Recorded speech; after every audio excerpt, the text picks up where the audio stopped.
Last night, some of the young gentlemen of the RAF took me to Berlin. The pilot was called Jock.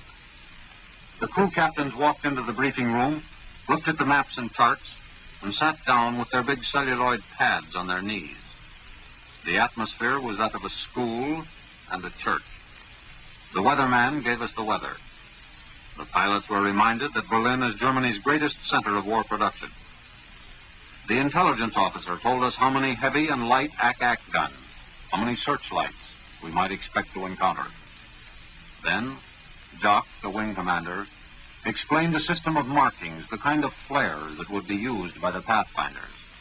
He said that concentration was the secret of success in these raids, that as long as the aircraft stayed well bunched, they would protect each other.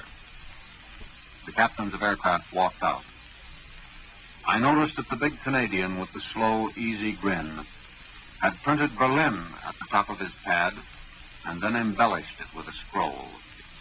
The red-headed English boy with the 2-week-old mustache was the last to leave the room. Late in the afternoon, we went to the locker room to draw parachutes, Mae Wests, and all the rest. As we dressed, a couple of the Australians were whistling. Walking out to the bus that was to take us to the aircraft, I heard the station loudspeakers announcing that that evening all personnel would be able to see a film, Star-Spangled Rhythm, free. We went out and stood around a big black 4-motored Lancaster, D for dog. A small station wagon delivered a thermos bottle of coffee, chewing gum, an orange, and a bit of chocolate for each man.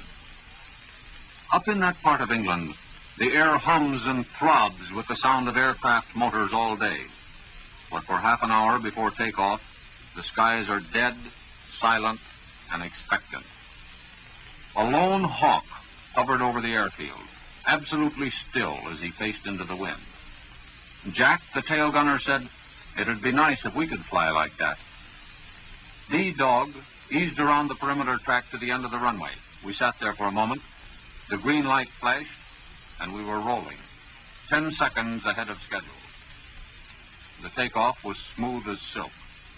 The wheels came up, and D-Dog started the long climb.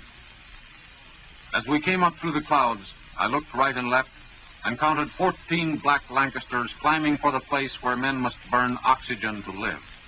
The sun was going down, and its red glow made rivers of lakes of fire on tops of the clouds.